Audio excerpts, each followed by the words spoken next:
앞 시간에 화법 부분 내용을 다루었습니다. 화법이 언어와 묶여져 있습니다. 그래서 우리가 다른 자료로 제시된 게 언어입니다. 그래서 화법 언어가 묶이고 그 중간에 제시되는 부분이 독서, 장문 이렇게 생각을 하시면 되겠습니다. 앞 시간에 화법 부분을 설명을 했고 이어서 독서, 장문 부분을 보겠습니다. 독서, 장문 부분은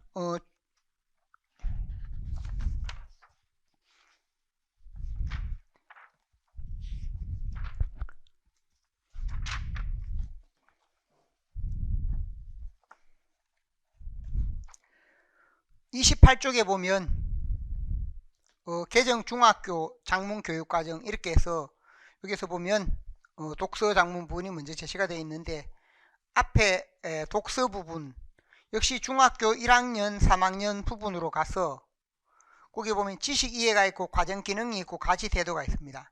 그럼 거기에 진하게 표시되어 있는 부분이 있습니다. 설명 방법과 논증 방법 파악하기, 글의 관점이나 주제 파악하기, 읽기 목적과 글의 구조를 고려하여 내용 요약하기 해서 쭉 이렇게 내용이 제시가 되어 있는데 거기에 보면 과정 기능이나 가치 태도에 해당되는 이러한 내용, 이 내용을 바탕으로 성취 기준이 제시가 되었습니다.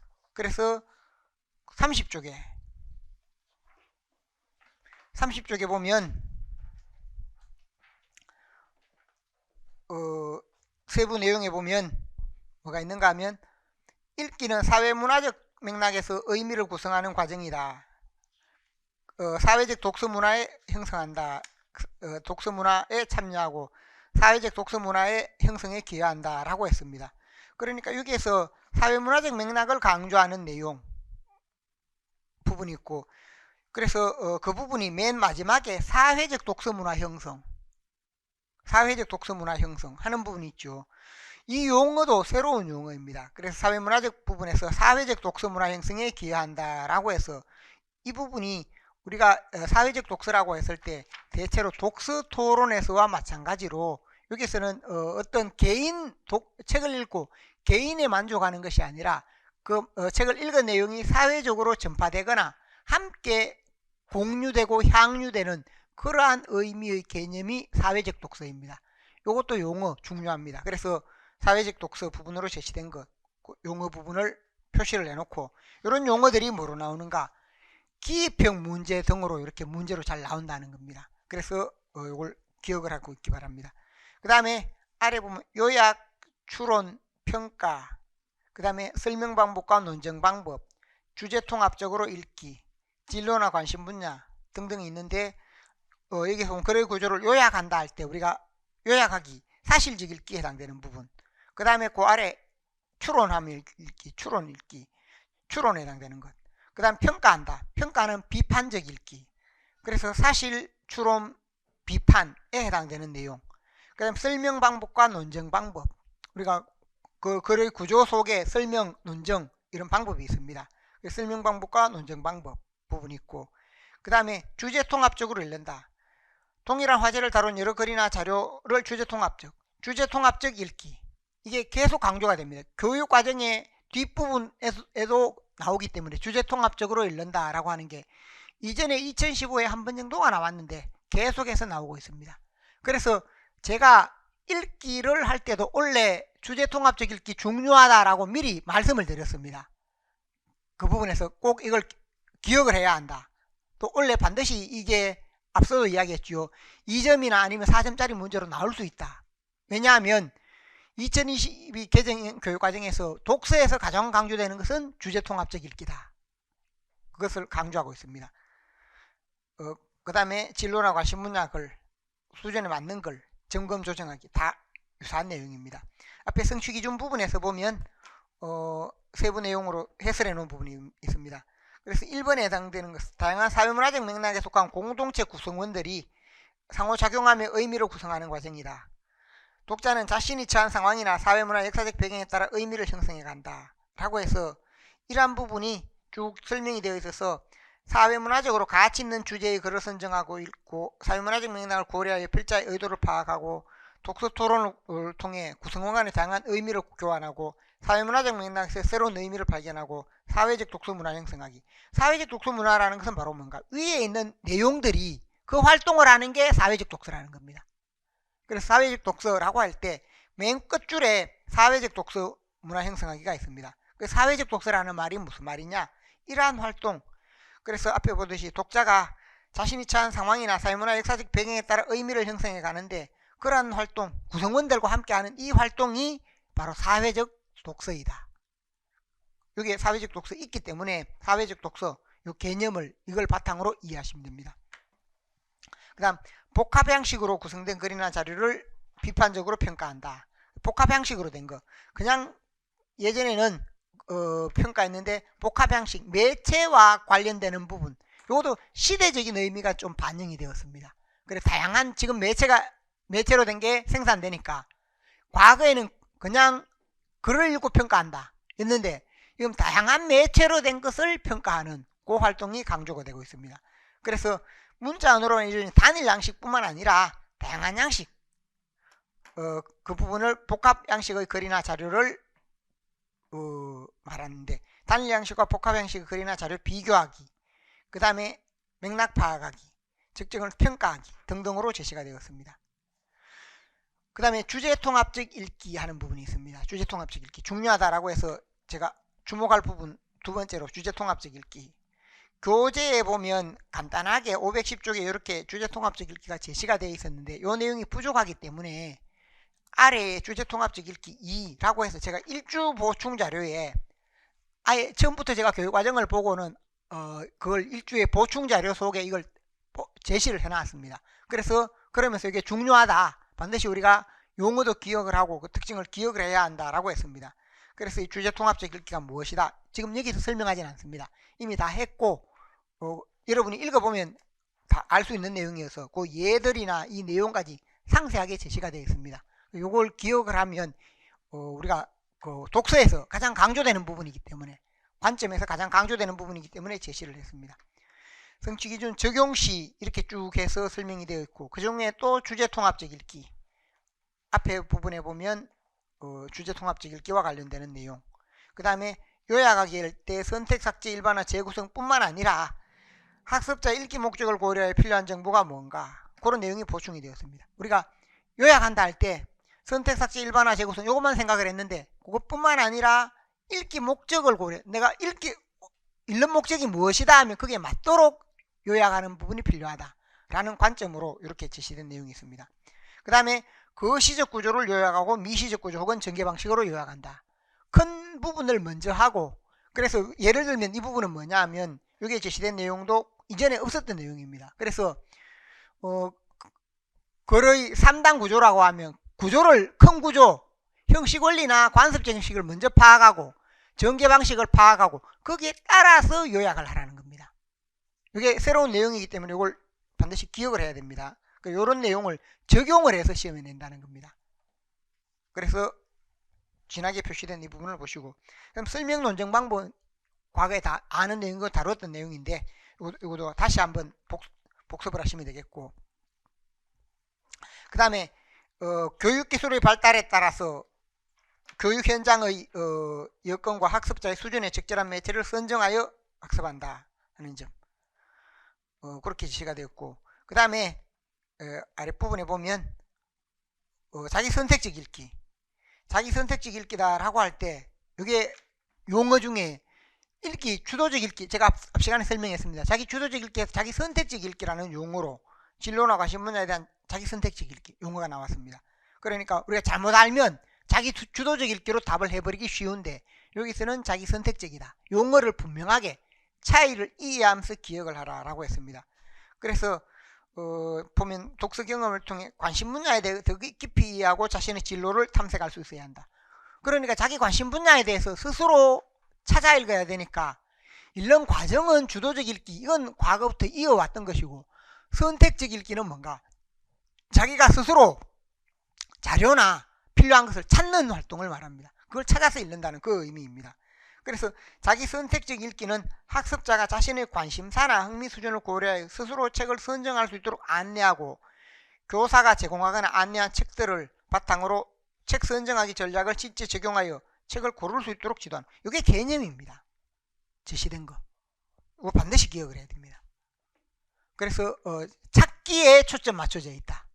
찾기에 초점 맞춰져 있다. 그래서 주도적 읽기와 다르다. 그 다음에 읽기 부분에 성취 기준이 쭉 제시가 되어 있습니다.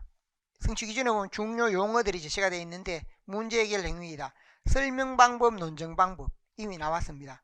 그 다음에 여러 편의 글을 비교하여 읽으면서 관점이나 형식의 차이를 파악한다. 이게 뭐냐 하면 이 앞서 말했듯이 주제 통합적 읽기 부분이었습니다. 주제 통합적 읽기인데, 여기에 간단하게 제시됐던 게 지금은 전체에 확대가 되어 있습니다. 다양한 부분에 확대가 되어 있습니다. 이게 2015년인가 이때 한번 시험에 나왔습니다. 그 뒤에는 안 나왔습니다. 그래서 우리가 이걸 반드시 용어와 특징을 반드시 기억해야 할 부분이다 라고 생각하시면 되겠습니다. 여기 중학교 부분 제시가 되었고, 그 다음에 장문 부분이 있습니다. 장문 내용이 있어 복수의 자료를 활용하여 다양한 형식으로 쓴 글 부분으로 해서 이 글에 해당되는 내용과 이걸 다 묶어서 무엇을 구성했다? 역시 교육과정 성취 기준 구성했습니다. 관련되는 내용이 38쪽입니다. 자료로 다 제시가 되어 있어서 여기에 보면 강의 교재 어느 부분과 관련된다, 제가 우리 책 찾아서 여기 다 표시를 해놨습니다. 이 내용을 공부할 때 이것과 관련이 있구나 라고 해서 이 책 페이지에 가면 이 내용이 있습니다. 설명 방법이나 정보 전달, 주장하는 걸, 정서를 진솔하게 표현하는 걸, 내용을 생성, 내용 조직, 일반적인 내용으로 좀 새로운 내용은 없습니다. 새로운 내용은 없고, 그 다음에 그 정보를 전달하는 걸 복수의 자료를 활용한다라고 할 때 두 번째 부분에 이제 다양한 자료를 활용하라는 겁니다. 그래서 이것도 자료 활용하기 하는 부분에서 이전에 있었던 내용인데 여기에 성취 기준으로만 나왔지 과거에 있었던 내용, 하던 내용입니다.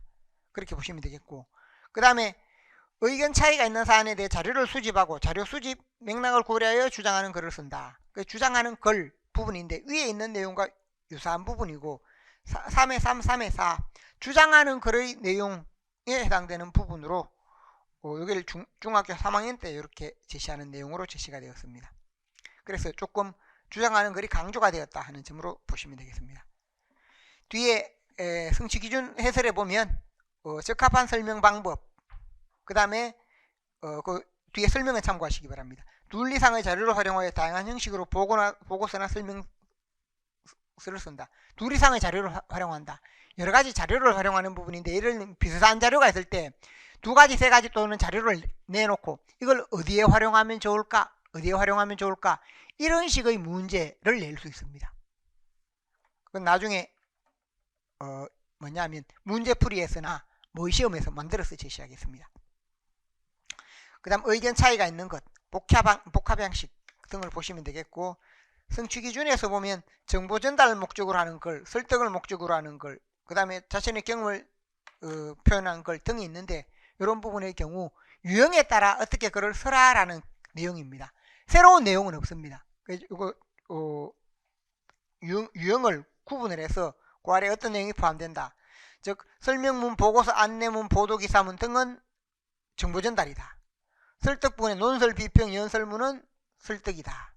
그 다음에 수필, 편지, 영상, 만화 등의 경우에는 자신의 경험을 토대로 진솔하게 하는 것이다 라는 부분으로 나누어서, 역시 이 내용 우리 서기와 읽기 부분에 서기의 실제, 즉 서기, 장문의 실제, 독서의 실제 우리 교재에 다 있었던 내용들입니다.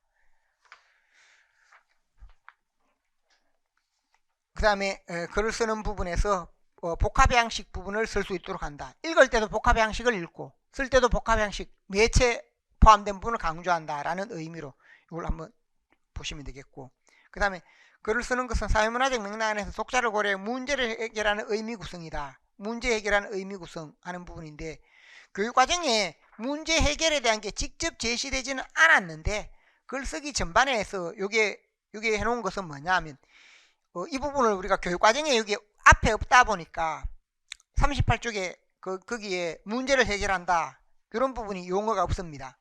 그래 문제 해결이 아니라고 생각하기 쉬운데 이게 이전부터 2015 교육과정이나 이런 부분이 계속 있어 왔던 내용입니다. 있어 왔던 내용이기 때문에 이걸 우리가 소홀하게 생각하면 안 되는 부분이어서 좀 진하게 해놨습니다.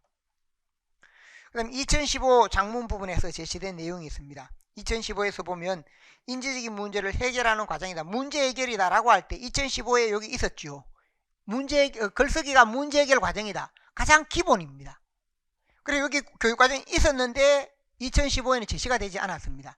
제시되지 않아도 이건 중요하다는 겁니다. 그래서 제가 40쪽에 위에 세 번째 있는 걸 진하게 해놨습니다. 그 의도를 생각하시고, 그 다음에 통일성 부분도 역시 여기에 있는 내용인데, 우리가 통일성도 가장 기본이 되는 내용입니다. 그래서 과거에 시험에서 나왔던 내용인데, 여기도 통일성이라는 용어 부분으로 제시되진 않았기 때문에 그래서 앞쪽에 있었습니다. 중학교에 있었는데 여기 통일성 부분을 다시 한번 보시면 되겠고, 그 다음 다양한 표현의 종류에 해당되는 것, 그 다음 매체와 관련되는 것 등등 이런 내용들이 있습니다. 참고를 하시면 되겠고, 뒤에 가서 역시 마찬가지인데 그 다음에 있는 게 앞에 42쪽부터 여기 있는 게 교수학습과 관련되는 평가, 교수학습과 방향과 방법 이미 설명을 했습니다. 그러니까 이건 다 공통이 되는 겁니다. 독서 장문에만 해당되는 게 아니고 6과목에 공통되는 내용이다. 7과목. 앞서 이야기했죠. 그 화법, 말하기 듣기 부분과 독서, 장문, 그 다음 문법, 문학, 매체 똑같이 적용이 됩니다. 똑같이 적용되는데 여기는 지금 자료가 독서 장문이기 때문에 제시를 해놨는데 이 부분은 똑같다는 겁니다. 그래서 쭉 넘어가서 보면 45쪽 4쪽과 5쪽에 보면 국어 교수학습 과정에서 깊이 있는 학습이 이루어질 수 있도록 영역별 성취 기준의 특성을 고려하여 효과적인 교수 방법을 적용한다. 그래서 첫 번째 있는 게 듣기, 말하기, 읽기, 쓰기, 문법, 문학, 매체 이게 다 나와 있지요. 45쪽. 왜 그런가? 이 방법 부분이 7가지에 다 적용이 된다는 겁니다. 똑같다는 겁니다. 다 다른 게 아니고 똑같다. 그러니까 제가 앞에 설명했듯이 표에 제시된 거 42쪽의 표를 먼저 잘 이해하고 그 다음에 뒤에 부분을 보면 정리가 쉽습니다. 제가 미리 정리를 해놨기 때문에 그게 정리가 쉽다 하는 점. 세부 내용 이걸 설명하지는 않습니다. 그 다음에 앞에 평가도 마찬가지입니다. 평가도 기본적으로 보면 이미 앞에 설명했습니다. 평가 부분을 전체적으로 설명을 했고 여기에 해당되는 것이 7가지 다 적용된다. 역시 마찬가지로 48쪽 일반 부분 외에 평가 부분에서 국어 평가할 때 듣기 말하기 영역 이게 7가지 다 적용되다 보니 듣기 말하기 영역에 그 다음에 읽기, 쓰기, 문법, 문학, 매체 이렇게 배열된 의미를 알겠죠. 이게 7가지 7가지 과목에 다 적용이 된다는 겁니다. 다 적용이 되는 내용이다 보니까 전체 큰 틀을 먼저 제시해 놓고 세부적으로 이 내용을 간단하게 제시를 해놨습니다. 그러니까 여러분이 평가 부분에 해당되는 내용이라든지 방법에 해당되는 거 이렇게 묶어서 이해해버리면 정말 간단하게 이해할 수 있습니다. 아주 빠른 시간에 할 수 있다는 겁니다. 여기 나와 있는 거. 아마 올해 시험에서는 2022에서는 이런 부분에 크게 안 벗어나고 문제를 낼 겁니다. 교육 과정에 있는 내용 중심으로. 그러니까 여러분이 공부할 범위, 제가 첫 시간에 말했듯이 우리가 방향의 역할을 하고 범위 역할을 한다. 이런 부분에 우리가 공부를 할 때 좀 더 집중해서 공부를 하면 되고 이 내용들은 이미 다 다뤘던 내용들입니다. 그래서 제 강의에서 다 다뤘던 내용이니까 1, 2월 강의에 다 있었습니다. 설명을 했던 내용입니다. 이렇게 제시된 부분이 있고 그 다음에 고등학교 넘어가면 51쪽 이제 독서 장문이 고등학교 부분인데 거기에서 보면 강의 교재 관련 부분이다 라고 해서 여기서도 마찬가지인데 독서 부분에서는 논증의 타당성 여기도 마찬가지입니다. 50쪽에 있는 이 부분에 과정 기능이 다 밑줄 그어져 있습니다. 그 중에 논증의 타당성 평가 진로 관심 분야 그 다음에 그 아랫부분에 해당되는 것 이걸 바탕으로 교육과정 성취 기준을 제시했다. 독서 부분. 그리고 이 내용이 오른쪽에 보면 무엇과 관련된다. 강의 교재 어느 부분과 관련된다. 그래서 다양한 그림의 자료를 읽으면 논증의 타당성을 평가한다. 논증의 타당성. 논증 부분이 고등학교에 강조가 됩니다. 논증은 독서 부분에서 보면 여기에서 독서에도 나오고 그 다음에 뒤에 보면 장문에도 나오고 독서 장문에 함께 나옵니다. 논증을 강조하고 있다. 그 다음에 또 뭐냐? 주제통합적으로 읽는다. 주제통합적이 두 번째, 네 번째 다 나오는데 앞에서는 진로나 관심 분야와 관련된 내용. 그 다음에 시방용 공통국어 2번에서는 동일한 화제나 글을 읽더라도 서로 다른 관점과 형식으로 표현됨을 알고 그 다음에 주제통합적으로 읽는다. 주제통합적 읽기라는 말이 이전에는 간단하게 2015에 나왔는데 지금은 벌써 교육과정 성취기준에만 3번 나오고 있죠. 주제통합적 읽기가 가장 강조가 되고 있다. 그 다음에 자기 선택적 독서가 강조되고 있다 하는 것을 우리가 교육과정 내용 자체를 통해 알 수 있습니다. 그래서 이렇게 제시가 되었고 이 내용에서 보면 이전과 관련되는 내용도 있고 이 내용이 있는데 주제통합적 읽기 부분이 계속해서 강조가 되고 있고 주제통합적 읽기는 앞에 자료가 있었습니다. 아주 중요하기 때문에 미리 자료를 제시했습니다. 아래 설명도 논증의 타당성이라든지 그 다음 진로나 관심 분야에 대한 글 자기 선택적으로 읽어. 여기도 뭐냐 이 자기 선택적 읽기 51쪽에 보면 지난 글로 맨 아랫부분 있죠. 지난 글로 그게 보면 자신의 진로나 관심 분야에 대한 다양한 글이나 자료를 자기 선택적으로 읽는다. 자기 선택적 읽기. 그래서 이런 부분들이 계속 강조되고 있는 내용들입니다. 강조되는 것은 시험에 잘 나온다는 겁니다. 그래서 이렇게 보시면 되겠고 뒷부분에 또 읽기 목적에 따라 비판적으로 재구성할 수 있는 주제통합적 읽기 능력 그 다음 또 아래 또 주제통합적 읽기 능력 이렇게 해서 이런 부분들이 관점을 바꿔서 주제통합적 읽기를 계속해서 강조하고 있고 이게 2022 교육과정에서 읽기에서는 핵심이다 라고 보시면 되겠습니다. 자 여기 읽기 부분이 있었고 그 다음에 또 장문 부분이 있습니다. 55쪽 장문 부분이 있어서 여기도 마찬가지입니다. 어느 부분이 관련이 된다라고 해서 제가 55쪽 아래에 다 표시를 해놨습니다. 그래서 위에도 있는데 위에 부분도 이렇게 표시를 해놨고 위에 제가 여기 그 글자체를 안 바꿨네요. 밑줄 안 긋는데 위에도 사회적 쟁점을 드러낸다면 시방용 공통국어 1회 03의 01이다. 03의 02다 라고 해서 표시는 해놨습니다. 그러니까 장문의 내용도 지식 이해 과정 기능에서 장문 2의 내용도 지식 이해 과정 기능에서 이렇게 해서 다음 페이지에 보면 다 제시가 되어 있고 내용 전개 일반적 원리 부분 그 다음에 사회적 쟁점에 대한 자신의 견해를 정교하게 표현하는 것을 쓴다. 내용 전개 일반적 원리는 내용 전개 방식 구조에 따른 방식 이런 부분으로 일반적 원리 그러니까 이것은 우리가 예를 들면 문제 해결 구조를 취한다 라고 할 때 그 원리에 따라서 쓰거나 아니면 서사라든지 아니면 열거라든지 다양한 부분에 의해서 쓰는 형태로 그렇게 하시면 되겠습니다. 그 다음에 다양한 언어 공동체의 특성을 필자의 개성이 드러나는 글을 쓴다. 개성이 드러나는 글로 제시가 되었고 그 다음에 장문 관습의 특성을 이해하고 과정과 전략을 점검하고 책임감 있게 다 이런 게 교육과정에 있는 내용입니다. 논증 요소에 따라 효과적으로 내용을 조직하여 논증한다. 논증 복합양식 자료가 포함된 공동보고서 부분이 있습니다. 이것도 나름대로 중요합니다. 이게 예전에는 중학교 3학년에 있었습니다. 중3에 있다가 고1로 올라왔습니다. 보고서 쓰기가 조금 어려운 글이기 때문에 그래서 보고서 부분이 공동보고서를 쓴다 해서 중3에서 있던 것이 2022년은 고등학교로 올라왔는 부분으로 그렇게 보시면 되겠고 새로운 내용은 아닌데 그래 보고서 부분이 여기에 제시가 되어 있는데 이 부분은 중3에서 옮겨온 것입니다. 우리 교재 부분에 이미 이런 부분이 다 있었습니다. 보고서와 관련되는 내용이 다 있어서 그 내용을 참고하시면 되겠고 뒤에 나오는 내용 마찬가지입니다. 제가 진하게 표시된 부분이나 이런 부분을 해놓고 제시했는데 개성이 드러나는 글, 논증요소, 수집한 정보 가치, 핵서 이런 건 읽어보시면 되겠고 성취기준 적용 시 고려 사항이다 라고 해서 사회적 쟁점이라고 할 때 사회적 쟁점 요것도 용어를 기억할 필요가 있습니다. 그냥 쟁점이라는 말은 있습니다. 사회적 쟁점 하는 말은 없었는데 사회적 쟁점 해당되는 거. 그 다음 서기평가에서는 쭉 내려오다가 서기와 관련된 학습자의 실제 서기 수행을 직접적으로 평가하도록 설계한다. 그래서 평가는 지식이해 과정 기능 가치 태도 단편적인 지식 습득 여부를 평가하는 것이 아니고 실제 서기 수행을 평가한다. 이런 내용도 이전에 계속 강조되던 것인데 실제 수행 부분을 평가한다 하는 것. 그 다음 책임감 있게 글쓰기 마찬가지입니다. 개인적 서기윤리, 사회적 서기윤리, 개인적 사회적으로 윤리 부분을 나누어서 쓰는 부분.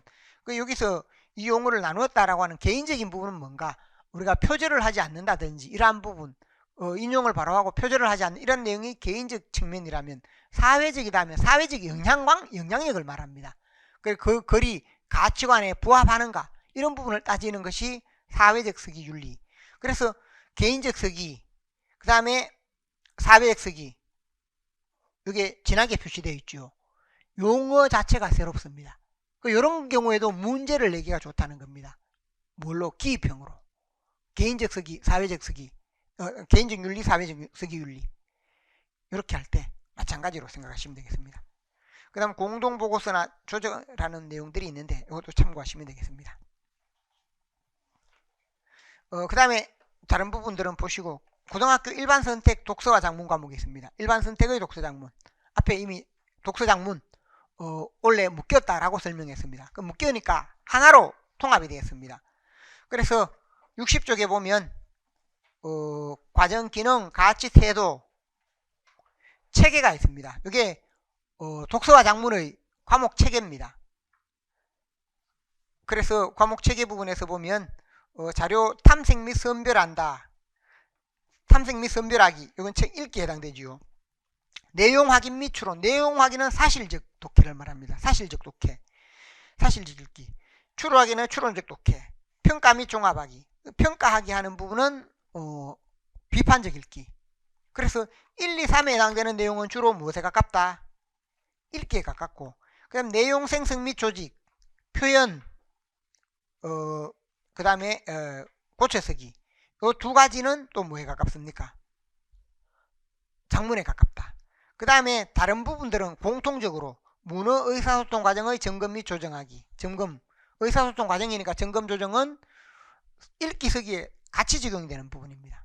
그 다음에 이제 여기 세 가지 부분으로 인문예술사회, 과학기술 분야의 글, 정보전달, 논정, 정서표현, 작문과 독서 수행하기, 이렇게 해서 내용이 있고, 그 다음에 주제통합적 독서와 학습을 위한 작문 수행, 주제통합적 독서, 여기도 나와 있죠. 그 다음 매체의 유형 특성을 고려한 독서, 이렇게 돼 있어서 이 내용들이 교육과정에 보면 63쪽에 쭉 길게 이어지는데, 63, 64쪽은 독서 작문인데 같은 내용입니다. 같은 내용이어서 제가 64쪽의 표는 따로 안 바꾸고, 왜냐하면 앞에 적용되는 게 강의과 교재 관련 부분이 같습니다. 즉 독서이고 작문이고 그러다 보니까 한 번만 제시해도 되기 때문에 따로 이렇게 왜냐하면 독서 작문이 같이 묶여 있다는 겁니다. 2015 교육과정이. 첫 번째는 독서 작문 의사소통 방법. 이건 왜 나왔는가 하면 새로운 내용은 아닌데, 우리가 앞서 보면 문어에 의한 게 말하기 듣기, 미안합니다. 구어에 의한 게 말하기 듣기, 문어에 의한 게 독서 작문입니다. 그러니까 문어의 특징, 문어 의사소통 특징, 이건 일반적이니까 새로운 내용이긴 한데 과목이 만들어지면서 덧붙은 내용이다. 그 내용이 새로운 게 아니라 우리가 알고 있는 내용입니다. 그래서 큰 의미가 있는 것은 아닌데 이렇게 어쨌든 이 내용이 덧붙었다. 독서의 목적과 작문의 맥락을 고려하여 탐색하고 선별한다. 독서 부분, 드러난 정보, 드러나지 않은 정보. 드러난 정보는 사실적, 드러나지 않은 정보는 추론, 사실과 추론에 해당되는 내용입니다. 그 다음 평가, 평가는 비판하기. 여기에서 보면 12에서 4번까지는 1, 2, 3 이런 공통이 되고, 2, 3, 4는 뭡니까? 독서. 그 다음에 5번, 6번 다양한 조직 방법, 표현 전략, 글쓰기에 활용한다. 분석적 비판적 관점으로 내용과 형식을 효과적으로 고쳐 쓴다. 그러니까 5번, 6번은 작문. 그 다음에 이제 다양한 글의 종류입니다. 인간과 예술을 다룬 인문글, 그 다음에 사회적인 글, 과학기술적인 글. 그래서 7, 8, 9는 따로 내용을 제시하기 어려운데 이전에도 있었던 내용입니다. 어떤 방법적인 측면이 아니기 때문에 이런 부분들은 이런 다양한 종류의 글이 있다 하는 것을 보면 되겠고, 그 그 다음에 가치 있는 정보를 수집하고 정보를 조직하면서 전달하는 글을 쓴다. 정보 전달. 그 다음에 논증하는 글, 정서 표현의 글. 이렇게 해서 앞에서 정보 전달, 논증, 그 다음에 정서 표현, 자기 성찰의 글, 이렇게 해서 글의 유형을 따라서 다시 한번 제시가 되었습니다. 그 다음에 12 오면 주제통합적으로 읽기, 주제통합적 읽기 강조가 되고 있죠. 매체 유형 특성을 고려한다. 관습과 소통을 고려한다. 자, 그래서 이것은 이미 나왔기 때문에 참고를 하시고 2015 개정 교육과정에서 장문과 관련되는 부분은 장문 관련 부분을 따로 묶어서 또 제시를 해놨습니다. 그래서 그것은 여러분들이 참고를 하시면 되겠습니다. 뒤에 성취기준 해설이 있습니다. 12의 1의 2인 2에 있는 게 뭐냐? 자기 선택적 독서를 실천하는 능력. 66쪽에 이것도 역시 좀 중요한 의미가 있기 때문에 자기 주도적 독서와 자기 선택적 독서, 이 부분으로 앞쪽에 자기 주도적 독서라 해서 쭉 설명을 해놨습니다. 쭉 설명했는 이 부분이 자기 주도, 스스로 주도하면서 읽어가는 과정 전체 적용하는 부분이고, 그 마지막 4번 항목에 해당되는 게 있습니다. 자기 선택적 독서, 이런 부분에 해당되는 내용이 있습니다. 선택적 독서가 무엇이다 라고 해서 앞에 있었지만 다시 한번 이 내용을 정리를 해놨습니다. 따로 설명하진 않습니다. 이런 내용이 필요하다는 겁니다. 이 내용이 교육과정에서 보면 이전에서 오면서 중요하게 용어로 제시되거나 하는 것 중에 독서에서 중요하다. 그래서 이걸 우리가 반드시 알아야 한다 라는 의미로 그렇게 이해하시면 되겠습니다. 그 다음 아래 보면 사실적 이해, 추론적 독해, 비판적 독해 쭉 이어지는 부분들이 있습니다. 그래서 이런 내용들은 제가 앞에 밑줄 그어놨거나 음영을 넣어놨기 때문에 그걸 보시면 반복되는 내용들입니다.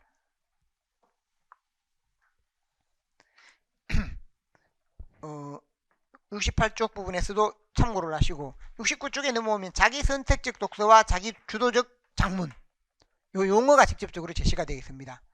그래서 앞에 제가 설명을 했죠. 자기 선택적 독서, 자기 주도적 장문.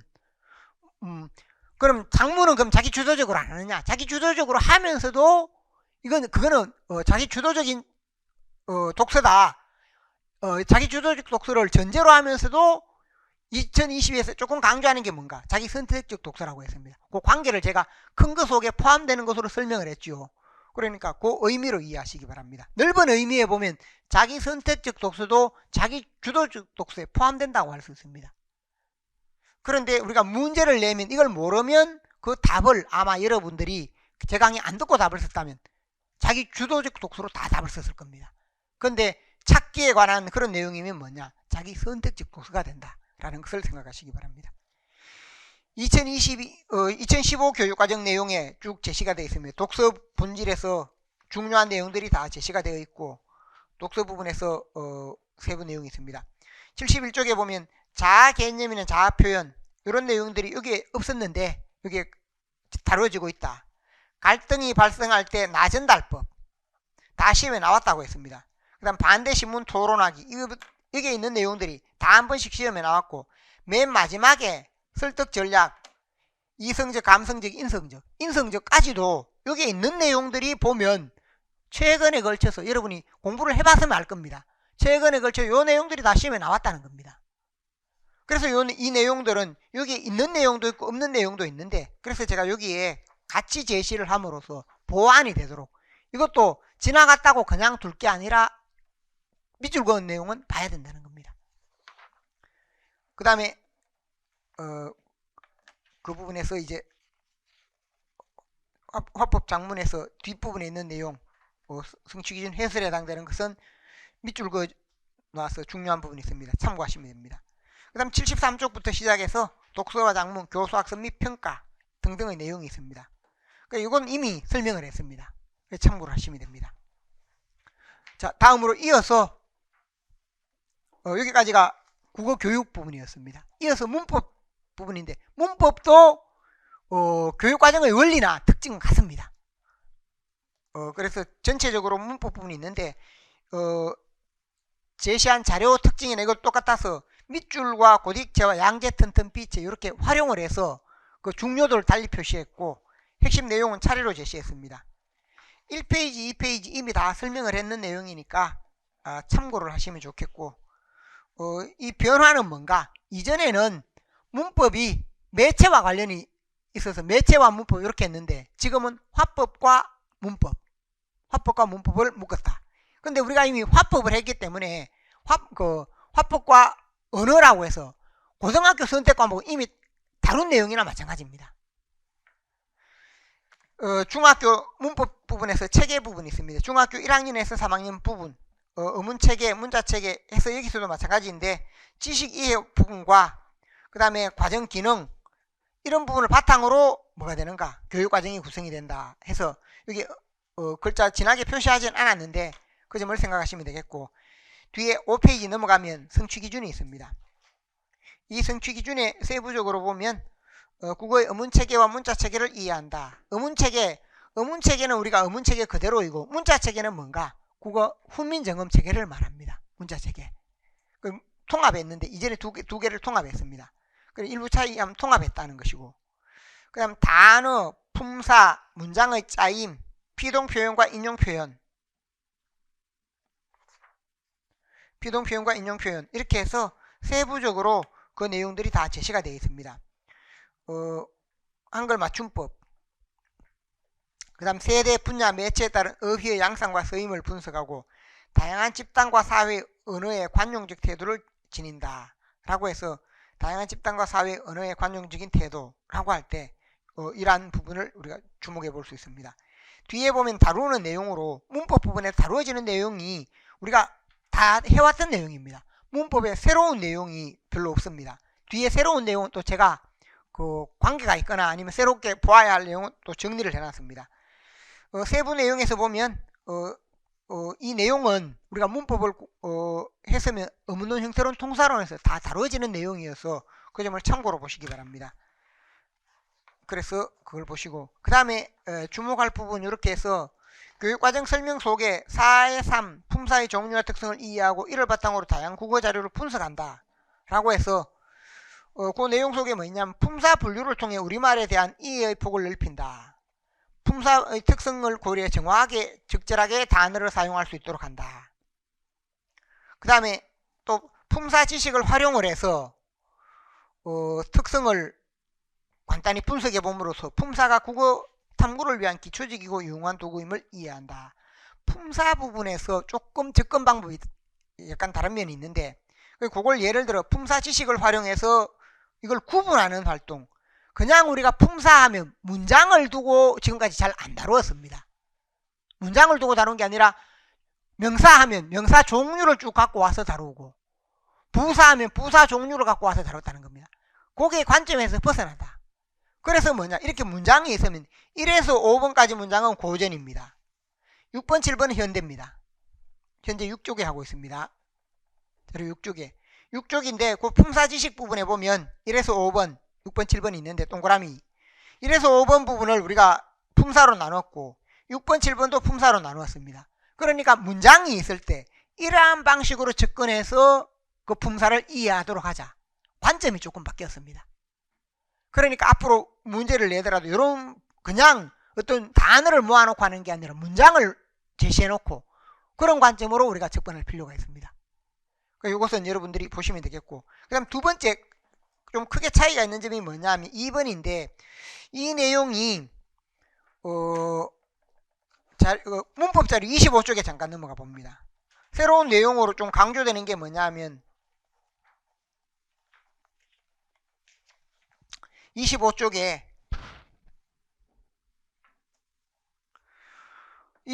품사 부분에서 품사와 문장구조 품사와 문장구조를 계속 강조하고 있죠. 그럼 이건 뭐냐 하면 문법에서 가장 중요한 좀 변화 혹은 관점의 차이.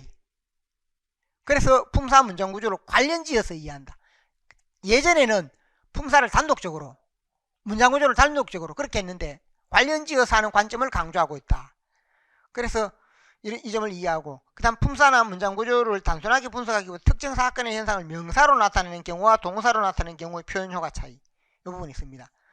그 뒤에 있는 건 우리가 다 아는 내용입니다. 그럼 이게 뭐냐? 특정 사건의 현상을 명사로 나타내는 경우와 동사로 나타내는 경우와 표현과 효과 차이. 이게 바로 뭐냐 하면 앞쪽에 이게 25쪽 내용이 관련됩니다. 그 부분이 6페이지에 있는 내용입니다. 품사 지식을 활용해서 명사와 동사 부분이 있는데, 여기 예를 들면 우리가 국어에서 명사형이 서술어가 되는 경우가 있습니다. 명사형이 서술어가 되는 경우, 예를 들면 포유류는 젖먹이 동물이다 이렇게 했을 때 서술격 조사를 생략하는 가벼운 내용, 두 가지는 서술격 조사를 생략하는 내용입니다. 그래서 젖먹이 동물, 허공은 하늘, 이런 식으로. 그 다음에 있는 것들이 중요합니다. 집에 간다 하면 나 집에 간다, 집에 감, 이렇게 하지요. 밥을 먹는다, 밥을 먹음, 지금 밥을 먹음, 지금 내가 밥을 먹는다 할 때 밥을 먹음, 이렇게 표현한다는 겁니다. 이것은 저것과 다르다, 이것은 저것과 다름. 나는 안 간다, 아니 못 간다. 나는 안 감, 아니 못 감. 이런 식으로. 현재 여러분이 뭡니까? 인터넷에서 자주 사용하는 언어죠. 맞습니까? 이게 뭐냐면 새로운 내용으로 반영이 됐다는 겁니다. 새로운 내용으로. 제가 요 자료를 다 찾고 조사한다고 좀 힘들었습니다. 그러니까 이게 여러분들이 안 찾아도 될 만큼 이렇게 정리를 해놨습니다. 그래서 이 내용이 뭐냐면 앞에 교육과정 뒤에도 있었지요. 여기 중학교에도 나오고 고등학교에도 나옵니다. 이것은 새로운 내용이다. 이 부분 자체가. 그래서 국어의 서술어 대신에 명사어고 명사형음을 맺는 경우가 있는데 동사이면서 명사적 기능을 수행하는 것이다. 영어 동명사와 유사한 부분으로 볼 수 있고, 여기서 동사는 정확히 말해서 동사형용사를 포함하는 용어이고, 명사형이 품사로는 어디까지나 동사에 속한다. 동사를 명사로 전승시킨 파생명사와는 다르다. 이게 무슨 말이냐면 우리가 세 명이 친구가 이야기합니다. 거짓말 하지마, 이렇게 말을 하면 나는 너를 믿음, 이런 식으로. 나는 너를 믿는다 대신 나는 너를 믿음, 이렇게 끝낸다는 겁니다. 그러면 우리가 그 사람은 믿음이 강한 사람이다. 이것과 이것은 뭐냐면 품사도 다르고 의미도 다르게 사용된다는 겁니다. 그 차이. 이건 믿음 명사이지만 나는 너를 믿음, 서술성이 있는데 이렇게 명사형으로 하면 보통 우리가 명사형은 단독으로 사용될 수가 없습니다. 근데 이런 부분들이 아주 많이 사용되고 있다. 인터넷이 보급되면서 강조되고 있다라는 겁니다. 그래서 파생명사는 다르다. 주로 구문이 이렇게 많이 된다는 겁니다. 구문이 문어에서는 주로 신문 표제, 안내문, 공문서, 보고서 이런 식의 많이 사용이 되었다. 과거에. 개조식 문장으로 사용되어서 서술이나 명령의 의향을 전달하는 격식 높임체로 사용이 되었다. 격식이 있고 조금 높임체로 약간은 높입니다. 그런 의미가. 그러나 인터넷에 오면서 의문이나 청유에도 사용이 확대되고, 의문, 너 어디 감? 이렇게 말하면 어디 가느냐? 이런 식으로 의문에 사용이 된다. 이렇게 부분으로 제시가 되었고, 그 다음에 높임의 청유에는 격식체를 비격식으로 바꾸고 높임의 정도를 특정화하지 않아서 가장 많이 사용되는 종결 형태, 이렇게 많이 사용한다는 겁니다. 그 다음에 인터넷뿐만 아니라 통신은의 영향을 받아 실제 대화에 사용되는 것으로 쓰임이 확대되었다. 언어 사용자의 창조성과 사용 빈도 증가가 되는 현상을 보여주고, 이게 어떤 특징이 있는가? 정보성이 높고 상황성이 넓은 고맥락적 형태를 상호 주관하여 간결한 친걸체의 의미로 사용된다. 상대를 배려하는 공손성을 사용하는 동기가 작용하고 있다. 그러니까 간결하고 친근하게 사용할 때, 또 상대를 배려하는 공손성, 예를 들면 같이 가자 하면 나는 안 감, 이렇게 말을 한다든지, 아니면 예를 들어 너 거짓말 하지마 하면 옆에 있던 친구가 나는 너를 믿음, 이렇게 말했을 때 그 말을 잘 분석해 보면 간결하면서 친근하게, 그리고 상대를 배려하는 것, 이런 내용이 문제로 내기 아주 좋습니다. 적용을 해서. 그래서 이 내용 부분이 뭐냐면 강조되는 내용이기 때문에 제가 여기에 묶어서 제시를 해놨습니다. 없던 내용입니다. 그래서 새롭게 추가된 문법에서 새롭게 추가되었다라고 할 때 좀 관점이 바뀌거나 완전히 좀 새롭게 추가된 내용은 이 내용이다 라고 할 수 있습니다. 여러분이 그냥 보면 여러분 스스로 혼자서 보면 이건 모릅니다. 그런데 이전 부분과 지금 부분을 잘 비교해서 이 특징을 파악해 보면 이런 의미를 지니는 것이구나 하는 것을 알 수 있습니다. 그리고 여기에 자료를 제시해 놨으니까 이 관점 부분들은 앞으로 우리가 공부를 하면서도 이런 관점을 잘 주의를 해서 보아야 할 부분이다 라고 생각하시기 바랍니다. 그 다음에 있는 내용들은 대체로 다 비슷한 내용들입니다. 그 다음에 7쪽에 보면 9학년 국어 4-8 요건 왜 제시됐는가? 요즘 너무 학생들 사이에 주고받는 말 속에 학교에서 보면 욕설하는 말이 많습니다. 그러다 보니까 그걸 좀 바꾸기 위해서 국어 자료에 대한 분석과 성찰을 통해서 욕설이나 부정적 표현 및 말투 등이 개인의 정체성 형성에 영향을 미치는 영향을 분석하고 의도를 제대로 전달하지 못하는 표현, 또 편견 및 고정관념을 유발하거나 이러한 부분들이 문제가 있다. 성찰하고 비판해야 한다. 특히 욕설이나 부정적 표현 등에 해당되는 것. 우리가 이 부분은 언어폭력으로 얼마 전에 보니까 지금 무슨 그 국가수사원장 후보자 아들이 문제가 됐죠. 그런 부분들도 이것에 해당되는 부분입니다. 근데 그 부모의 인식이 아이를 때린 것도 아니고 언어로 했는 것은 폭력이 아니다라는 인식으로 검찰이 그렇게 생각을 하고 있더라고요. 부모 인식이 정말 제가 이렇게 놀랐는데 말도 안 되는 그런 생각을 갖고 있죠. 그러니까 이런 부분들이 왜 강조가 되는가 하면 바로 앞서 이야기했듯이 시대 변화에 따라서 언어에서 그런 점이 나타나고 있기 때문입니다. 자, 이것은 참고를 하시고 그 다음에 뒤에 보면 강조되어 있는 부분은 문법 요소 부분에 높임, 지시, 접속, 시간 등의 문법 요소 이렇게 했는데 우리 책에서 보면 높임이나 지시, 접속, 시간 등등 이런 부분을 다 우리 책에 있는 내용으로 다루었습니다.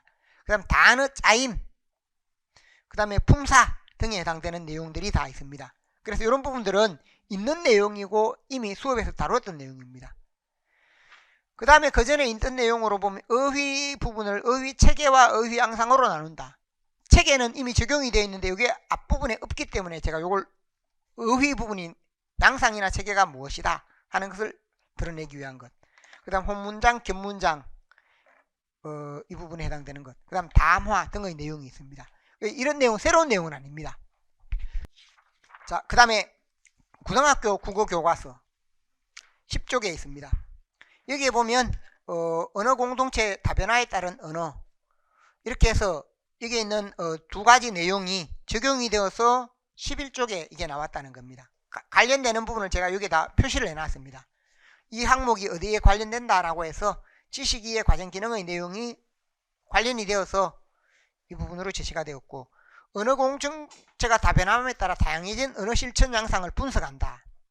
그래서 이것도 앞에서 보면 국어를 사랑한다든지 변화하는 실체이다 라고 해서 그런 부분과 연관이 될 수 있는데 직접적인 연관은 아니고 공동체가 다변화한다 해서 이 내용도 조금은 새로운 내용이 될 수 있는데 왜냐하면 이 공동체의 다변화라는 것이 그 문법 부분에서 우리가 다문화 가정이라든지 아니면 우리나라에 다른 사람들이 많이 들어오다 보니까 그 부분에서 조금 의미가 있습니다.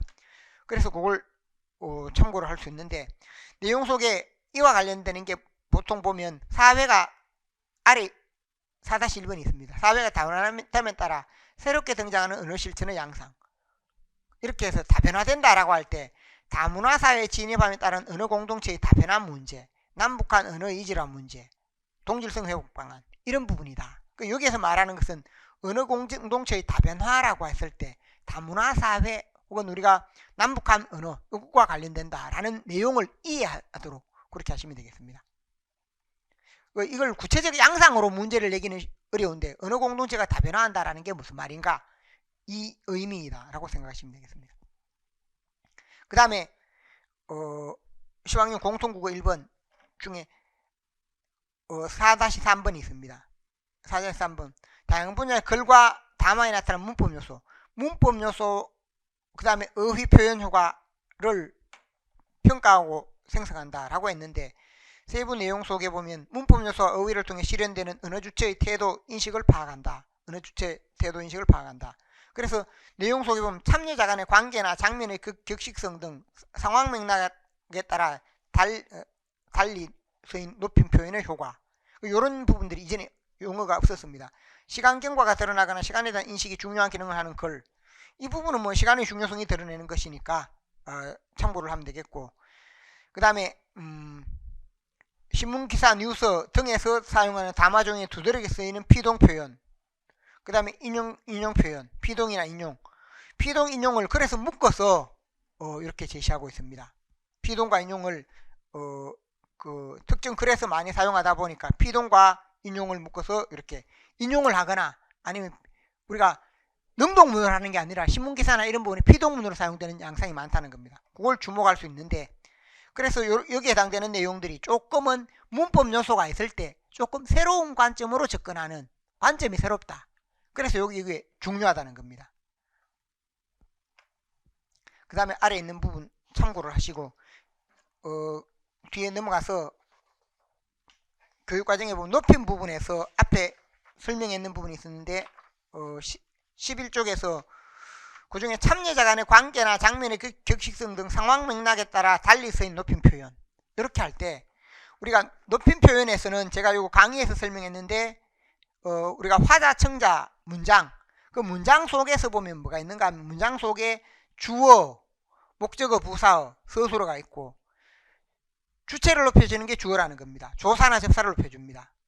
객체를 높여주는, 목적어나 부사를 높여주는 게 위아래로 칸이 됩니다. 연관이 되는 게 객체 높입니다.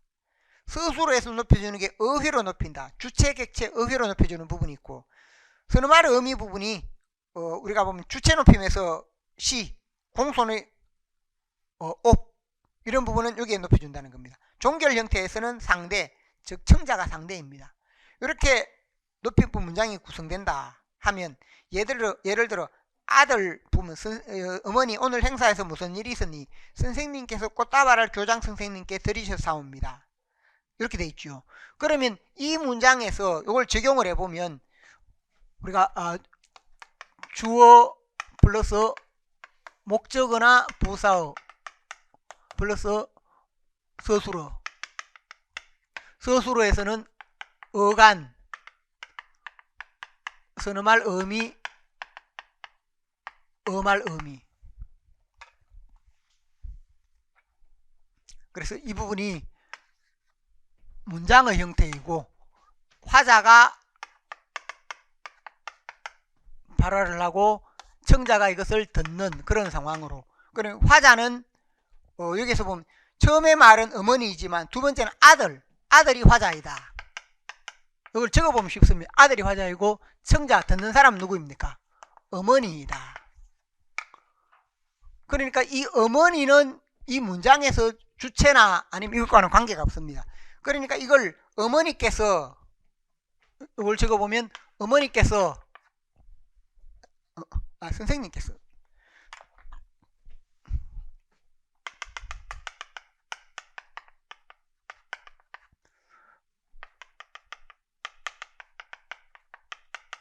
꽃다발을 교장 선생님께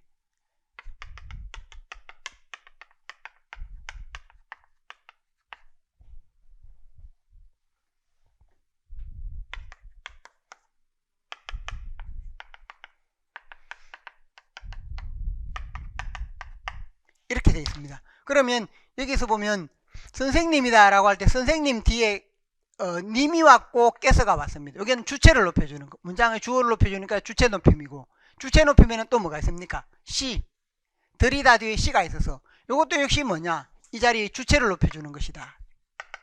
이렇게 설명을 할 수 있고, 그 다음에 교장 선생님께, 이게 목적어가 되거나 혹은 부사가 될 수 있는데 여기는 부사가 됐습니다. 교장 선생님은 님과 깨가 있고, 여기는 현재 상황에서는 부사어, 이것을 높여주는 것이다 하는 점. 부사어를 높여주는 부분에서는 뭐도 있는가? 어휘도 있습니다. 어휘 부분은 어감 부분인데, 우리가 주체 높임과 객체 높임은 어휘 자체가 다릅니다. 예를 들어 주무시다 하면 할아버지께서 주무시다, 이건 주체에만 사용됩니다.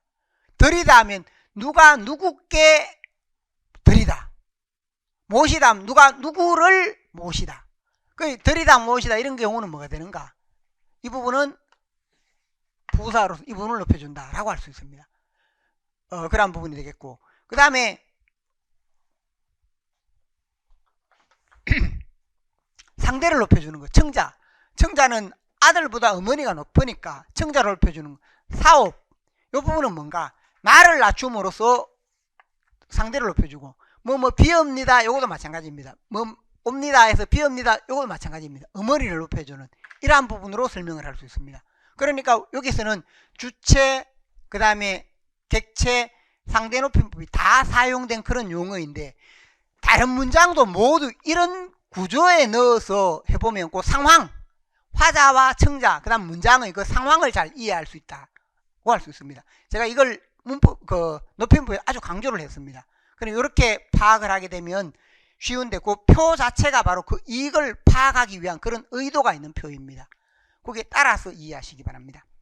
그 다음에 두 번째는 상황에 따라 달리 쓰인 높임의 예. 이것도 역시 강의에서는 다뤘는데 교육과정에 있는 것이기 때문에 상황에 따라 달리 쓰인다라고 할 때 앞에 보면 참여자 간의 관계나 장면의 격식성 등 상황 맥락에 따라 달리 쓰인 높임의 표현 효과. 상황 맥락에 따라. 위에 있는 내용 가의 경우와 나의 경우를 보면 자 식기 전에 빨리 드시오 하면 동료나 친구 사이에 이게 드시오라고 할 때 덜다 뒤에 덜 뒤에 뭐냐면 시 그 다음에 이렇게 와서 이 애들은 여기에 있는 가나의 예는 뭔가 1차적으로 주어 부분과 청자가 같을 때입니다. 주어 청자가 일치한다. 주어 청자가 일치할 때 여기에서 보면 이 부분으로 주어를 높여주는 부분 이 부분으로는 높인다는 겁니다. 이건 높이고 이걸로는 낮춰버립니다. 이건 상대인데 이 동일한 대상이라고 했습니다. 주어 청자가 똑같은 사람이다. 똑같은 사람인데 같은 사람에 대해서 시로는 요건 이 자리를 높여주는데 이걸로는 상대를 낮춘다는 겁니다. 근데 이 두 사람이 동일하니까 높이는 것 같은데 어떻습니까? 뒤에는 낮추는 겁니다. 이러니까 높임의 효과가 상황에 따라 덜 발생하는 것. 그래서 이것은 뭐냐 하면 주어 청자가 같다 하는 점. 그 다음에 앞에서 보듯이 선어말은 높이고 종결 부분에서는 낮춘다. 그럼으로써 높임의 효과가 적게 나타나는 하나의 예. 높임의 효과가 적게 나타난다. 그러다 보니까 오른쪽에 이런 경우에 드시오 하면 시가 들어갔지만 동료나 친구 사이 친근한 표현이다. 안으로 들어가시게 아래 사람에게 말하지만 존중해 줍니다. 할머니 아침은 잡수셨어. 할머니에게 낮추고 있지만 친근함을 드러내기 위해서 이렇게 하는 경우. 그래서 이런 용례가 있고 우리말에서도 우리가 친한 사람끼리는 오히려 말을 낮추는 경우가 있죠. 아주 친한 경우. 예사로 친할 때는 높이지만 아주 친한 경우에 말을 낮춥니다. 그래서 그런 경우도 마찬가지다 하는 점. 그래 아주 친근할 때 말을 낮춘다라고 하는 것은 처음에는 반말처럼 막 느껴지는데 아주 친한 사이에서는 말을 높이는 경우가 잘 없지요. 그게 더 친한 경우에는 그렇게 한다는 겁니다. 그런 예도 하나 이해가 되겠고, 그 다음 나에서 김선생 인사 좀 합시시 이렇게 할 때 섭섭함과 꾸짖음이다. 인사 좀 하라. 여기도 시는 높여주고 지로는 낮추기 때문에 똑같은 현상들입니다. 그러한 예로서 같이 생각하면 되겠고, 또 상대를 얕보거나 비꼬는 의미로, 그래서 대체로 보면 어가 들어갔을 때는 여기서 차이가 있지요. 어가 들어갔을 때는 그래도 조금은 높이거나 친근함이 있는데 지가 들어가니까 조금 오히려 비하하거나 비꼬거나 낮추는 경우가 있다는 겁니다. 그런 점도 중요한 특징이다. 다 어가 들어갈 때는 높이거나 아니면 친근함인데 지가 들어가면 조금 부정적인 의미로 긍정, 부정 이렇게 나눠질 수 있습니다. 자, 이런 부분도 참고하시기 바랍니다. 이런 예들이 이제 높임 표현 중에 하나인데, 그래서 여기도 마찬가지로 다른 예들은 나중에 자료를 더 찾아서 제가 문제풀이라든지 모의시험 등에서 적용을 해서 이해가 되도록 그렇게 하겠습니다. 그 다음에 13쪽에 보면 성취기준 부분이 있고 성취기준 적용사항 부분이 있습니다. 성취기준에 대해서는 앞에 다루어졌고, 그 다음에 적용사항 중에 음운변동학습이 명시적 지식의 학습에 그치지 않게 주변의 발음 및 표기 생활을 민감하게 주고 성찰 개선하는 데까지 나아갈 수 있도록 한다. 이게 이전에 없던 건데, 구조화된, 여기서 보면 의문 변동 학습에 대해서 구조화된 점검표나 성찰일지, 자기 보고서 등을 통해서 한다라고 해서 상시평가를 통해서, 그래 발음을 이해할 때 생활 속에서 이것을 고치도록 해보자라는 의미로 이렇게 제시된 내용이 있습니다. 그래서 이것이 의문 변동 내용은 똑같은데 내용이 바뀐 게 아니라 의문 변동에 대해서 그냥 이걸 생활 속에서 고치거나 바꾸거나 이런 부분을 별로 신경을 안 쓰는데 여기에는 그 부분을 신경 쓰는 내용이 추가가 됐다는 겁니다. 이게 새로운 의미가 있습니다. 그럼 다른 부분들은 참고하시고, 그 다음 한글 맞춤법도 마찬가지입니다. 끝에서 셋째 줄, 여기도 맞춤법, 한글 맞춤법이니까 발음과 관련되지요. 발음 부분에 구조화된 점검표, 관찰 기록표 이 내용이 또 나와 있습니다. 그래서 이 두 가지 내용은 같은 내용인데 한글 맞춤법 부분이나 아니면 의문 변동에서 이 부분을 강조한다 하는 것. 그래서 내용은 변화가 없는데 이걸 이제 조금 적극적으로 개입을 해서 관찰을 통해서 고치자라는 의미가 담겨 있다는 겁니다. 그걸 이해하시면 되겠습니다. 그 다음에 고등학교 문법 교육과정 학습평가. 이 학습평가는 뭐라고 했습니까? 중학교부터 고등학교가 다 똑같습니다. 그래서 여기 제시된 부분에서 고등학교 문법 부분에서 앞에 제시된 내용 다 같아서 이것은 따로 설명하지 않습니다. 그래서 이미 앞에 나왔던 내용이고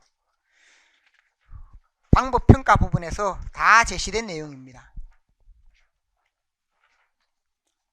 그 다음에 2015 교육과정에서 참고로 교수학습 방법이 있었습니다. 18쪽에 위에서 방법 부분이 있는데 이건 여러분이 한번 읽어보시면 되겠고, 그 다음에 평가도 마찬가지입니다. 21쪽에 보면 2015 교육과정이 있습니다. 그래서 이러한 부분 평가한다라고 했는데 역시 이 부분도 참고를 하면서 이 내용이 문법에 적용되기 때문에 조금 더 구체적입니다. 앞에 있는 것은 전체를 묶어서 제시했기 때문에 그래서 평가 부분은 2015 교육과정에 있는 그 내용 밑줄을 그어놨죠. 어떤 부분을 할 때 어떤 부분을 평가한다라고 해서 이런 부분을 참고를 하시면 되겠습니다. 뒤로 넘어가서 화법과 언어. 화법과 언어는 이미 화법 부분에 나왔던 내용입니다. 앞에서 제가 설명을 했는데 23쪽을 보면 아래에 있는 내용으로 뭘 설명했는가? 화법을 설명을 했습니다. 이제 위에 있는 내용으로 문법을 설명하는 겁니다. 문법이 이것과 관련된다. 그래서 문법의 교육과정, 문법 교육과정이 제시가 되어 있는데 24, 25쪽에 있습니다. 첫 번째가 국어와 국어생활이 시간의 흐름에 따라 변화하는 것. 바로 고전문법입니다. 그 다음에 표준발음. 그래, 이거는 어문의 변동 부분과 맞춤법 관련입니다. 품사와 문장구조. 아예 여기는 품사와 문장구조를 묶어놨죠. 그래서 품사 문장구조. 이건 앞에 제가 설명을 했습니다. 단어의 짜임과 의미, 단어 간의 의미관계. 역시 다 새로운 내용은 여기서 보면 새로운 내용은 아니고 관점을 이제 품사 문장구조 하는 부분이 있습니다. 그 다음에 담화의 맥락에 적절한 어휘와 문법 요소. 문법 요소라고 해서 문법 요소, 다양한 문법 요소와 맥락, 일상생활 속에서 하는 부분. 그 다음에 적절한 어휘와 문장으로 응집성 있는 담화, 어휘, 문장. 그러니까 교육과정이 아주 좀 문법은 성글게, 과거 내용에서 훨씬 구체적이었죠. 내용이 많죠. 이런 많은 내용들을 간단하게만 제시가 되었습니다. 그런 점을 참고로 보시면 되겠고, 그래서 우리가 과거 교육과정 부분도 문법 같은 경우 고려를 해야 된다는 겁니다. 앞에 보면 성취기준 1번 부분, 문법의 국어와 국어생활이 시간의 흐름에 따라 변화함을 이해한다 이렇게 했고, 그래서 세부 내용이 있습니다. 그래서 고전과 현대의 차이를 드러내는 것. 그 다음에 25쪽에 2번 1에 3번 이미 설명을 했습니다. 이런 내용이 자세하게 제시됐는데 이게 차이가 있다. 이런 내용에 우리가 조금 집중할 필요가 있다 했습니다. 그 다음 아래 여러가지 문법 요소라고 해서 제시된 부분, 종결, 높임, 시간, 비동, 사동, 인용, 부정 현재 7가지 이런 부분이 제시가 되었고, 이런 부분 외에 지시 표현, 대용 표현 하는 것도 있었는데, 지시 표현, 대용 표현 이 하나의 요소로 들어가지는 않고 가볍게 다루어지는 내용으로 있습니다. 제 책에는 그걸 제가 다 설명을 했습니다. 있었고 다 설명을 했고, 이 책에 없는 내용이 없습니다. 우리 책에 있는 내용이 다 제시되어 있었습니다. 이걸 참고로 보시면 되겠고, 그 다음에 성취기준 적용 시 고려하는 부분이 있습니다. 이런 부분도 참고를 하시고, 그 다음에 26쪽에 보면 디지털 기술 발달에 따라 온라인 공간, 마지막입니다. 온라인 공간에 생산되는 글과 담화를 언어 자료로 활용할 수 있다. 이것도 역시 앞으로 온라인 공간의 자료도 많이 이렇게 활용을 해서 학습을 한다는 겁니다. 그래서 참고를 하시면 되겠습니다. 2015 교육과정에 보면 문법과 관련되는 내용이 다양하게 있어서 학습 요소, 탐구, 그 다음에 이렇게 성취기준 부분이 다 제시가 되어 있었는데, 28쪽에 품사 분류의 기준을 적용한 품사를 분류하고 동사 형용사 차이점, 품사의 차이. 그러니까 지금과 뭐가 달라졌습니까? 문장 속에서 파악하는 게 달라졌죠. 이런 걸 우리가 이해를 하고 거기에 맞춰서 대응을 할 필요가 있다는 겁니다. 그래서 제가 그런 한 부분을 다 이렇게 표시를 다 해놨습니다. 그러니까 여러분이 제가 앞에서 중요도로 했는 것을 그것만 잘 고려를 하면 달라진 점을 쉽게 이해할 수 있도록 그렇게 되어 있습니다. 그 다음에 담화의 개념, 담화의 구성요소, 담화의 맥락 이런 것은 나왔던 내용이고 참고를 하시면 되겠습니다. 다른 부분도 마찬가지이고, 그 다음에 있는 부분이 글의 갈래에 따라서 여기 보면 요걸 갈래에 따른 언어적 특징으로 기사문에서는 인용 표현이나 비동 표현이 많이 나타난다. 기사문에서 인용 표현, 비동 표현. 그래서 앞에 보면 인용 표현과 비동 표현이 중학교에 함께 묶여 있었죠.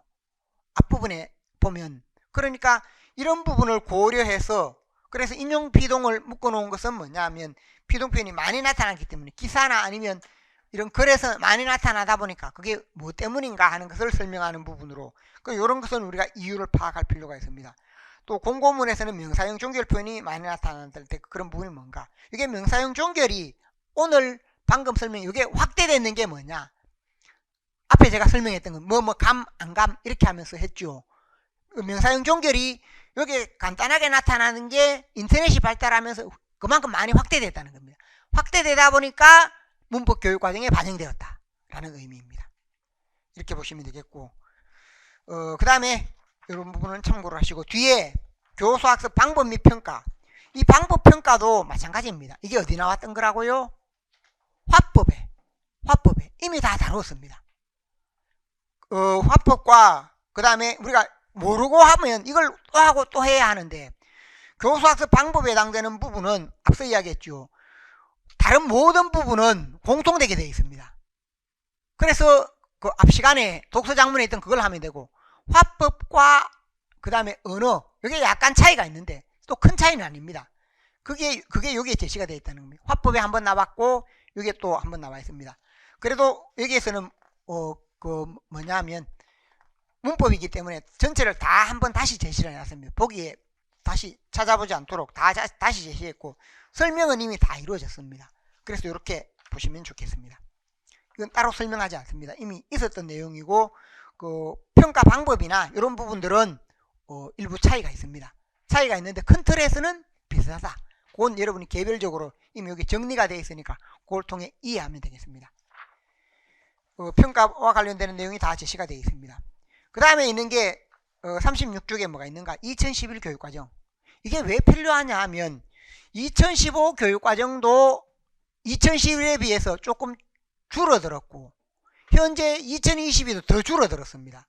그럼 줄어든 내용 중에 우리가 연관이 있는 부분들은 계속해서 과거에 어떤 부분들이 문법에서 강조되고 다뤄지고 있는가, 이 관점을 확인하기 위해서 제가 거기에 다 밑줄을 그어놨습니다.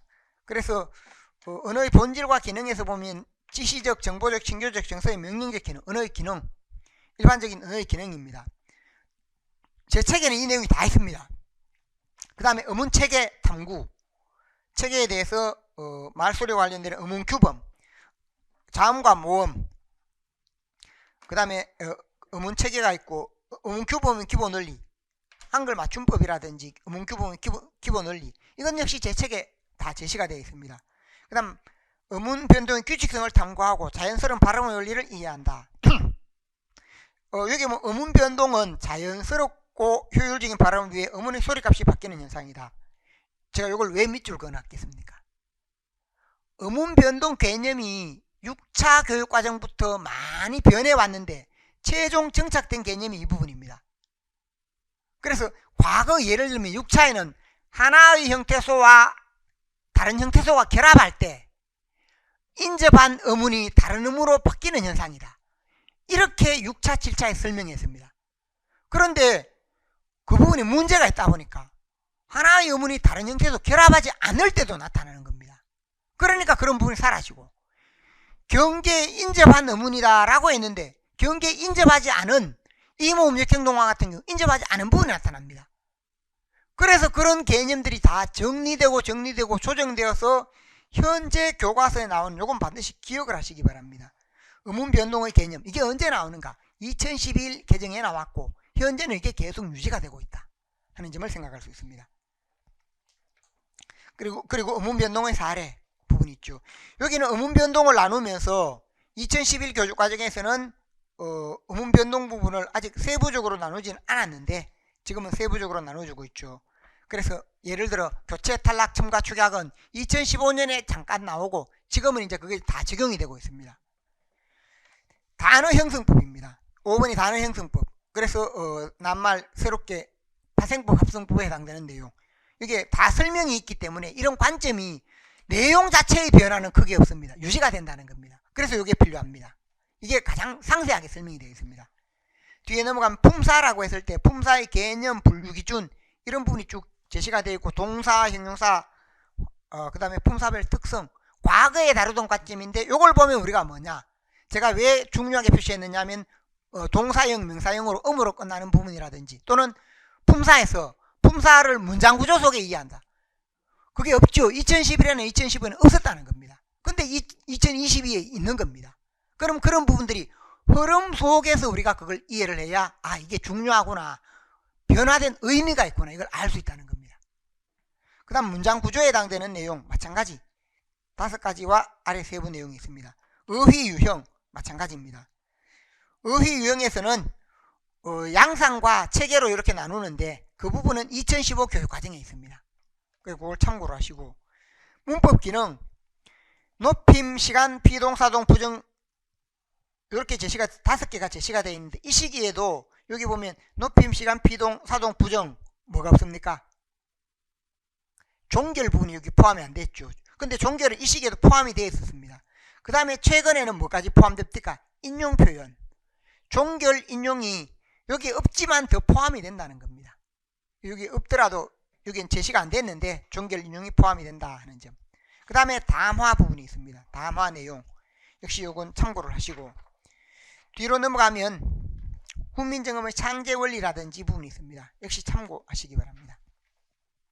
그 다음에 어문과 어문 체계를 알고 발음 생활에 대해 알아본다. 어문과 어문들이 지닌 체계, 분절 어문, 비분절 어문. 그 다음에 예사소리, 대연소리, 거센소리의 구분, 유무성의 대립, 그리고 어문 체계에 해당되는 내용이 제시가 되었고, 그 다음 어휘 체계. 어휘 체계라고 할 때 여기 보면 어휘의 어종에 따라서 체계를 세울 수도 있고 양상, 체계와 양상에 따라 이렇게 나눈다 하는 점. 그 다음 한글 맞춤법에 대한 내용이 있습니다. 이런 걸 읽어보면 우리가 이미 문법 제 강의에는 이 내용에 따라 다 다뤄졌는데 제가 교육과정을 앞서 따로 설명하지는 않았습니다. 통합적으로 설명하지는 않았기 때문에 우리가 내용을 알고 있는데 이 내용이 교육과정에서 이렇게 제시되고 있구나 라는 관점으로 이해하시라는 겁니다. 그 다음에 문장 표현과 담화 부분이 있고 이건 참고를 하시고 고등학교 독서문법에 들어가면 독서문법 부분에 보면 언어의 사회성, 역사성에 해당되는 내용이 있습니다. 그 다음에 그 아래 언어의 기호성, 규칙성, 창조성이라고 해서 언어 일반적 특징. 이것도 제 교재에는 앞부분에 보면 국어의 특징 중에 다 있습니다. 그 다음에 음성과 어문의 개념을 이해하고 체계, 어문 체계에 해당되는 내용입니다. 그 다음에 아래 보면 분절 어문, 비분절 어문에 해당되는 것. 이런 내용들은 이미 다 똑같다는 겁니다. 그 다음에 여기 보면 표준 발음법과 현실 발음의 괴리를 조사해 올바른 발음을 한다라고 할 때 우리가 일상으로 표준 발음에 사용되는 것과 그냥 일상적으로 좀 잘못되게 틀리게 발음하는 부분들이 있습니다. 예를 들면 영국의 음하다, 양순 음하다 이런 부분의 경우 잘못 발음할 때도 있는데 그걸 비교하는 것이고, 두 번째 음운 변동 양상에 보면 개념과 체계에 대해서 나누는 부분이 있습니다. 그래서 기본적으로 교체 탈락첨과 축약으로 이제 정한다. 여기 정해져 있고, 세부적으로 나누면 끝소리 규칙이라든지 이런 부분들이 다 있습니다. 그래서 끝소리 규칙, 비음화, 국음화, 유음화, 대인소리, 사이소리 등등으로 이렇게 제시가 되어 있죠. 이런 게 이제 중심이 되는 변동이다 하는 것으로 이해하면 되겠고, 뒤에 넘어가면 단어 품사 부분이 있습니다. 품사 분류와 관련되는 내용, 단어 형성과 관련되는 내용, 이건 다 여러분이 읽어보시기 바랍니다. 그래서 그 중에 단어 형성 중에 상품, 가게, 동아리, 동호회 이런 부분들은 지금도 세 마리 형성되면 자료를 갖고 와서 활용할 수도 있는 부분입니다. 문제를 내거나 활용할 수 있다. 그 다음에 외래 표기법, 로마자 표기법, 한글 맞춤법과 관련지 이해하시고, 그 다음 단어의 의미 중 유의관계, 반의관계, 상하관계, 그 다음에 그 아래에 보면 다이어, 동음이어요, 역사적으로 축소, 확대, 이동 이런 내용이 앞에 보면 의미 부분 간단하게 제시되어 있는데 우리가 이걸 보면 뭐냐, 의미로는 이런 내용을 다루는구나, 이걸 알 수 있다는 겁니다. 그래서 2011 교육과정도 제가 왜 제시했느냐 하면 이게 가장 상세하게 문법에 다룬 내용을 규정했는데 이게 2015에 축소되고 2020에 더 축소되다 보니까 이 부분이 없으면 뭐냐, 우리가 어떤 내용을 다루는지 잘 모릅니다. 그래서 이 부분이 필요하다는 겁니다. 이것도 중요하게 생각을 하시고 계속해서 이런 부분에서 다루어지는구나, 기본은 여기에 나왔구나 라는 것을 항상 생각하시기 바랍니다. 그 다음 정확한 문장 마찬가지. 그 다음 문법 요소 앞에 이야기했죠. 종결, 비동, 사동, 높임, 시간, 부정, 인용 표현 이렇게 해서 제시가 되어 있는 부분. 그래서 7가지 제시가 되어 있습니다. 앞에는 없었지만 여기는 다 나와 있습니다. 그 다음에 국어 생활과 관련되는 부분으로서 화자천자 맥락 담화 내용입니다. 그 다음 담화에서 지시, 대용, 접속 표현, 지시, 대용, 접속 표현 이런 부분이 있습니다. 접속 표현은 우리가 부사에서 접속사, 그 다음 지시, 대용은 우리가 제가 자세하게 설명을 했죠. 문법책에 보면 지시 표현, 대용 표현 두 가지를 묶어서 직시라고 해서 이렇게 하는 부분까지 다 다루었습니다. 국어 자료 탐구 바로 고전 문법인데 여기에 보면 차자 표기, 한글 표기 양상, 차자도 과거에 왜 시험에 나왔는가, 요즘은 차자 표기 언급이 없는데 차자 표기 이 부분도 시험에 나왔습니다. 그래서 서동요를 바탕으로 낸 게 있었는데 그런 부분도 교육과정에 있는 걸 냈다는 겁니다. 그 다음에 중세, 근대, 현대, 중세, 근대에 이어지는 의문표기, 단어, 문장, 주요 변천 이 부분에 해당되는 것, 이게 고전 문법입니다. 자, 여기서 이 내용 자체가 교육과정이기 때문에 제가 상세한 내용은 우리 책에 다 있습니다. 그래서 문법도 어느 부분이 어디에 있다라고 해서 세부적으로 교재와 관련되는 내용을 제가 다 제시를 해놨습니다.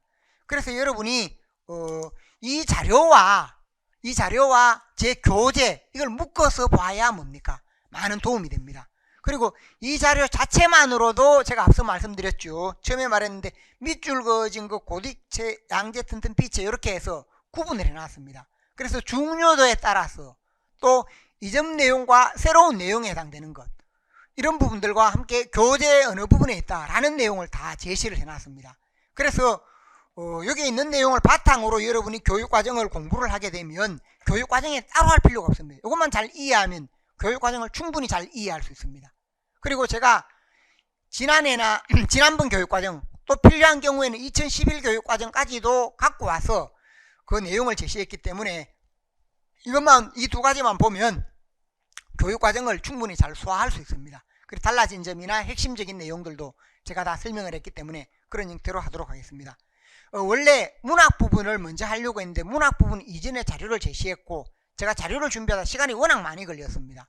이게 보면 이 하나하나 하는데 제가 밑줄 하나 긋고 그 다음에 글씨 요걸 판단해서 하는데 아주 시간이 많이 걸렸습니다. 문법도 그렇고 국어교육도 그렇고 예전에 문학 부분은 이렇게까지 하지 않고 자료를 제시했는데 문학도 이렇게 자료를 만들겠습니다. 그렇게 해서 문학은 따로 다시 다음번에 한 번 더 강의를 하도록 그렇게 하겠습니다. 그래서 교육과정 자체가 새로운 내용은 문학도 크게 없습니다. 그런데 관점의 차이라든지 적용의 차이 이런 부분들이 있어서 그런 내용에 해당되는 부분들은 제가 예전에 강의를 할 때 간단하게 문학 자료로 이미 문학 부분을 한번 설명을 했습니다. 근데 교재에서 어느 부분과 관련이 된다든지 어떤 부분이라든지 좀 비교해서 좀 더 상세하게 자료로 만들어서 그렇게 제공을 하도록 하겠습니다. 그래서 원래는 오늘 1교시는 문학 부분을 하고 2, 3교시에 문법을 하겠는데 하다 보니까 야 이걸 해서는 그냥 그렇게 하면 수박 그 달기밖에 안 되겠구나 라고 생각을 해서 이걸 오늘 부분에서 앞부분은 전체 국어교육 부분, 뒷부분은 국어교육과 문법을 다루었습니다. 그래서 국어교육과 문법 다루어졌으니까 앞으로 다시 문학 부분은 제가 자료를 보완하고 보충을 해서 이러한 형태로 만들어서 여러분이 일목요연하게 볼 수 있도록 그렇게 강의를 한번 하고 또 설명을 하고 이렇게 하도록 하겠습니다. 자, 그래서 오늘 하는 강의는 이걸로 마치도록 하겠습니다. 관련지어 질문 있는 분, 질문. 내용 잘 알겠습니까? 예, 이걸 처음 초수나 처음 공부하는 사람은 이게 아직 내용이나 이 내용을 잘 모르니까 낯설 수 있습니다. 근데 조금 공부했던 사람들은 이걸 보면 아주 이렇게 핵심적이나 아니면 이 내용이 잘 정리가 되어 있습니다. 그리고 교재와 관련 잘 짓도록 되어 있으니까 교육과정은 이렇게 하면 아무 걱정 안 해도 됩니다. 제가 국어교육과 문법 어느 게 중요하다, 어떤 부분이 적용될 수 있다, 용어 무엇이 중요하다 다 거기에 표시했고 특히 중요한 것은 강의에서 다 설명을 했습니다. 그래서 이렇게 적용을 하면 잘 대비할 수 있을 것 같습니다. 자, 오늘 강의는 이걸로 마치겠습니다. 감사합니다.